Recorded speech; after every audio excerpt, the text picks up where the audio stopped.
Domingão do Mobá. Aumente o volume. Alô, pessoal de Santo Antônio Descoberto, estamos de volta com o Domingão do Mobá e agora a gente vai falar sobre um tema que é bem bacana, tá? E muito polêmico, tá certo? Segurança cibernética. Você aí que mexe em link de celular, de internet, né? Você que tem uma empresa e recebe ataques de hacker, tá com a gente hoje aqui, Pablo Renan, que é analista de sistema. Muito bom dia, Pablo Renan, seja bem-vindo ao Domingão do Mobá e gostaria que você se apresentasse aí para o nosso povo, para a nossa comunidade. Primeiramente, bom dia, Mobá, obrigado pelo convite para a gente falar um pouquinho sobre esse tema que é tão importante. Me chamo Pablo Renan, atuo há 12 anos na área de TI, tem alguns casos para a gente conversar um pouquinho sobre essa área de segurança cibernética, e aí a gente vai abrindo um pouquinho, dando algumas dicas de como se prevenir em alguns casos, e é isso aí. Pablo Renan, para a gente começar, internet de computadores, né, notebook, desktop e celular. Existe uma diferença? O perigo é o mesmo? Como é que funciona essa diferença entre celular, né, telefone móvel e os computadores? Certo, boa pergunta, Mobá. A internet, basicamente, ela é uma rede mundial interligada o mundo inteiro, literalmente, tá?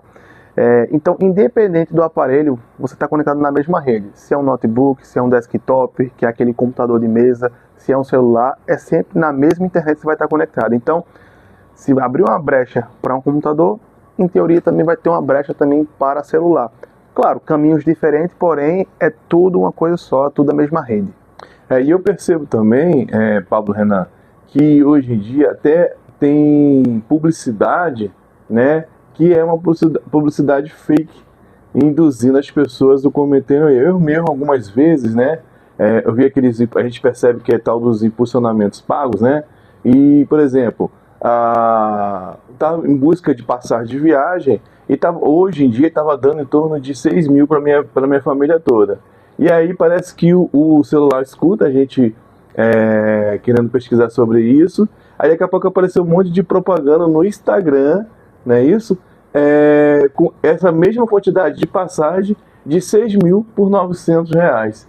E aí eu fui investigando, chegando a um certo ponto que eles pedem um depósito e tal. E aí eu percebi, claro, que poderia ser um golpe e aí eu desisti. Isso é uma abordagem muito comum que esse tipo de golpe tem, né? Que ele joga para o usuário ou para a gente, né, aquelas coisas tentadoras. Então, a gente está num local que a gente sabe que não existe nada de graça. Se você pesquisa numa fonte confiável, que é o site da companhia aérea, ou você vai comprar um tênis, por exemplo, ele custa 300, 400 reais na loja oficial. Você vê lá uma propaganda de repente por 100. Então, assim, a primeira dica que eu dou bom, pessoal, vamos primeiro dar uma pesquisada melhor, não vamos sair clicando, porque geralmente essas lojas, vamos dar um exemplo aqui, uma loja de compra de tênis, por exemplo. Você vai ter lá a opção de parcelar cartão de crédito, você vai ter a opção de boleto, você vai ter a opção do Pix. Geralmente essas lojas, ou ela vai ter, esses fakes loja, vai ter ou boleto ou Pix. Raramente vai ter a opção de cartão de crédito. Então você já tem que começar a dar uma olhadinha nisso. Por quê? Cartão de crédito ele sabe que se você comprar no local fake, você pode ao mesmo tempo depois ligar na sua operadora, você cancela e resolvido, ele não recebe o dinheiro. Mas geralmente ele sempre te direciona para um boleto ou um pagamento Pix, que é uma coisa que quando você paga, infelizmente não tem volta. Então, esclarecendo aí, a primeira dica, né, para você desconfiar de um site, se não tiver a opção de pagamento de cartão de crédito e parcelar também, né, isso já é uma grande dica, né, sai fora porque pode ser arriscado, é isso? Isso, você vai entrar numa loja grande, por exemplo, não sei se pode falar nome aqui. Pode. Você vai entrar numa Magazine Luiza da vida, por exemplo, você vai comprar um produto. Cara, você já vê se não dá a opção de parcelar? Poxa, será que realmente é a Magazine Luiza? Para o tamanho da empresa? Então, assim, a primeira dica é essa aí. Tá. E, assim, falando no geral, quais são os tipos de ataque, né, de coisas proibidas, né, vamos dizer assim, que o cidadão pode sofrer? Tá. Além desses ataques, né, além dessas falsas propagandas que a gente tem, e aí é um pagamento por direcionamento de um boleto, existem muitos casos que chega um e-mail para você e tem lá um e-mail, se você não pagar esse boleto, sua conta vai ser bloqueada, Ou você, ó, se existe sua fatura do Banco do Brasil em atraso, só que você nem tem Banco do Brasil. E aí, são boletos fakes. Outra, quando você clica em links que chega por e-mail ou WhatsApp, ou mensagens de texto, aqueles links maliciosos, o que eles geralmente fazem? Eles fazem ou o clone das contas, o golpe bem comum do WhatsApp, né? Ele manda um link para você de um SMS, ou você acessa alguma coisa na internet, ele vai lá, clona o seu WhatsApp e começa a mandar mensagem para todos os seus amigos, familiares pedindo dinheiro, se passando por você. Esse é o golpe mais comum que a maioria das pessoas que não tem como é que eu posso falar, uma educação da utilização da internet, cai. E assim, é muita gente realmente que cai. Então, esse é um boleto, links falsos para empresas. Hoje, o que se está se praticando bastante é o famoso ransomware. O que é o ransomware? Ele é um tipo de malware, né, que ele invade a tua rede, ele pega os dados da sua empresa, criptografa, ou seja, ele embaralha tudo, mexe tudo lá, desconfigura todos os dados e diz assim, olha, para você ter acesso aos seus dados novamente, você precisa me pagar. Então o ransomware basicamente um sequestro de dados, né? Esse termo é do inglês, ransom de sequestro, então ele ele pega todas as suas informações e só libera para você mediante um pagamento aí do resgate, digamos assim. Inclusive, tem casos, né, que eu fiquei sabendo de algumas empresas que esses caras são tão descarados que eles, além de fazer o ataque, né, ou depois oferece o serviço de segurança do próprio sistema deles. Isso é uma prática comum, tá? Mas são poucas empresas que executam isso porque ele sabe que se pagar, ou ele vai devolver o dinheiro e vai vender para você o serviço, para dizer assim, olha, eu entrei por aqui, a brecha foi essa, isso, assim, assim, assado. Ou se ele não devolver, é melhor ele pegar e ir embora, porque ele vai ser pego de alguma forma, né? Isso é um tipo de extorsão, digamos assim, né? Só um tal dos hackers do bem? Mas... Conhecido como isso? Isso. Mas aí eu não compactou com esse tipo de situação.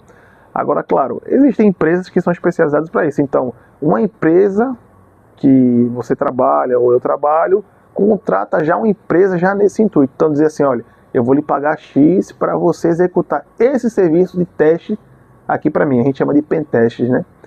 São testes de penetração, de invasão, que aí ele vai dizer por onde tem portas, onde tem algumas coisas que são vulneráveis aí para... Eu acho que alguma vez eu escutei esse termo pirata da internet. Existe isso ou não? Não, existe. Você já ouviu esse termo? Existe sim esse termo. Geralmente são usuários ou hackers mais avançados que busca aí navegando para pegar informações sigilosas, cartão de crédito, dados pessoais, CPF e tudo mais. E qual que seria a sua dica para poder as empresas tentarem, né, pelo menos tentarem evitar esse tipo de ataque? Vamos lá. Primeiro, disponibilizar para os seus funcionários, não só para a TI, mas para todo o ambiente corporativo, treinamentos para prevenção de segurança de dados. Então, treinamentos constantes, encartes, folhetos. Primeiro passo. Segundo passo, contratar uma empresa especialista em pentest justamente para isso, para verificar falhas onde você tem. E, por último, uma empresa que também a gente consegue contratar, são atividades que são para conscientização do usuário. O que ele faz, né? Eles chamam de teste de phishing. Eu pego e mando um e-mail para um ambiente corporativo dizendo assim, ó, sua conta da Netflix tal. E aí, se o usuário, que no caso uma pessoa do contas a receber, vai lá, recebe esse e-mail e clica, por exemplo, então você já vê que você já tem uma falha de segurança e aquele usuário é uma possível brecha para a tua empresa. Então eu vou tomar uma ação, ó, usuário. Não faz assim, tem as políticas de segurança, toma cuidado, tal. E aí a partir disso a gente consegue capacitando ou identificando esses problemas aí de invasão. As empresas, acho que de pequeno, médio, grande porte, né, tem um pensamento meio retrógrado, né, porque isso não vai acontecer comigo. por menor que sejam os dados, né, o prejuízo pode ser grande, né? Isso, com certeza. E hoje, as empresas que mais são atacadas são de órgão público, né? Então, se você pegar algumas coisas, hospitais também, aqui em Pernambuco mesmo, teve um caso de um hospital bem famoso da grupo português, onde caíram nessa questão do ransomware. Então, foi um trabalho, uma burocracia muito grande, passaram mais de 15 dias sem sistema hospitalar. Desligaram tudo para poder achar e tentar identificar essa questão. Renan, isso que você acabou de comentar, né? Uma vez eu vi no seriado, né, de medicina, não lembro o nome agora, um seriado americano, que teve um episódio justamente esse. Uma menina, né, que estava com raiva do atendimento e de dentro do próprio hospital, internado com um tablet, conseguiu fazer esse sistema, né? Só que nesse caso ela conseguiu atingir o sistema de faltar energia, né? E aí sem energia, como é que tu faz no hospital, né? O hospital não tinha acesso a aquele sistema de energia, né? Aí o hospital não tinha acesso aos geradores também, e aí o hospital ficou sem energia. Com isso, foi ficando grave a situação, até que conseguiram descobrir e a energia restaurou, né, no hospital. Mas isso que você falou realmente é bem interessante. As empresas precisam tomar um pouco de cuidado com o que se publica, principalmente sistemas dela, para a internet. Então, se você vai liberar um acesso a um sistema seu, corporativo seu, da sua empresa, para poder acessar externamente fora da sua rede, tem que ter vários fatores de segurança. Por exemplo, é o duplo fator de autenticação, que é você, além da senha, você receber um token pelo celular ou um e-mail. É você contratar empresas de grande porte, empresas realmente consolidadas, que vai te desenvolver uma aplicação que não vai ter brechas e portas de segurança. Então, geralmente o que acontece não é que o hacker ou o vírus vai entrar pelo sistema principal da empresa, o core da empresa, pelo ERP, por exemplo. Não vai entrar. Ele vai entrar pelas brechinhas pequenininhas e aí, uma vez que ele entra, já está dentro, aí ele já começa a achar as falhas internas, que em teoria às vezes tem menos bloqueios do que uma rede externa, claro. É possível também um funcionário de TI da empresa, se tiver com raiva, né, for uma pessoa mau caráter, facilitar esse ataque? Sim, Moba. Tem como, sim, alguns profissionais de TI que estão de dentro facilitar essa entrada. A gente chama é um termo bem conhecido na área de TI, que é engenharia social. Mas é o seguinte, quando o profissional ele entra para trabalhar da empresa, ele está tratando com bem dados sensíveis. Então, assina-se termos daquilo ali que você não pode divulgar, publicar. Você tem que usar aquilo só para a empresa. Então, você pode responder pela LGPD, né, Lei Geral de Proteção de Dados, ou até mesmo, dependendo da situação, civilmente. E criminalmente. E criminalmente. Tá certo. Bom, muito interessante esse assunto, né, para os empresários que estão nos assistindo. Renan, agora, para a pessoa que quiser conhecer um pouco mais do seu trabalho, né, do seu profissionalismo, tem algum Instagram, algum contato que a pessoa quiser ter alguma assessoria, né? Como que a pessoa pode entrar em contato com você? Tá. Eu disponibilizo alguns canais, né, para entrar em contato. O primeiro é o LinkedIn, claro, que é o mais conhecido dessa parte corporativa, né? Então tá lá, Pablo Vieira. Depois do mobile, posso te passar o link também se você quiser colocar na descrição do vídeo. E no Instagram, não é um Instagram profissional que eu tenho, é pessoal, mas claro que enviando mensagem por lá, a gente consegue sim conversar, bater um papo, tirar alguma dúvida se for necessário, ou até mesmo a gente propor algumas soluções ou ajuda aí para a empresa se for necessário. O Instagram é Renan Pablo, @RenanPablo. Renan com 2 N's. Muito bem. Renan, para as pessoas mais idosas, né, que têm essa dificuldade e que trabalham com contas, né, acesso à informação bancária no celular, o que você poderia dar assim, de uma dica bem precisa para esse público? O primeiro é nunca clicar em nada duvidoso. Se você está na dúvida se aquele link, aquele anúncio, aquele e-mail é no mínimo malicioso, nunca clique. Se você não tem contas em bancos que você falam que você tem dívida, não corra nem atrás às vezes para você tentar resolver, porque isso aí vai acabar te colocando numa situação bem complicada. Uma vez que entra no seu celular, basicamente porque você, entre aspas, deixou, no caso, clicou ali, você abriu a porta, é um pouquinho complicado para remover.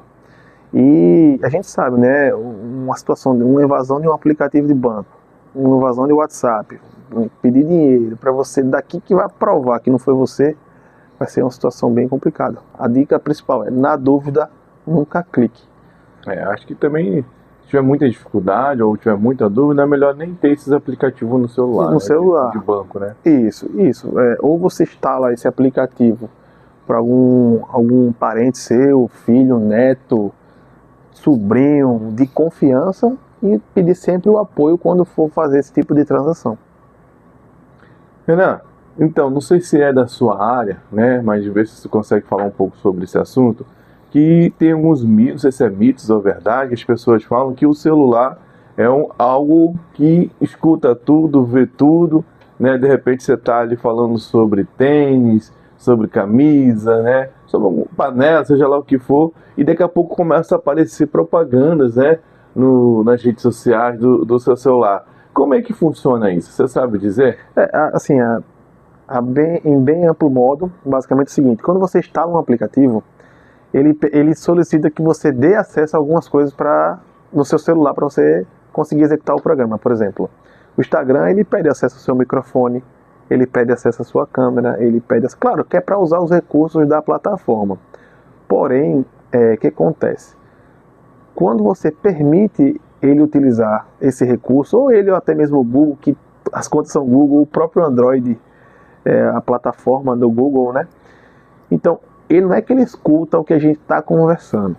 O que acontece? Ele pega palavras-chave daquilo ali e meio que tem uma inteligência artificial por trás que meio que entende o que você está querendo. Por exemplo, se a gente chegar lá, eu estou conversando com você aqui, se a gente começar a falar assim, ó, comprar fralda, preciso comprar fralda, comprar fralda, em vários contextos.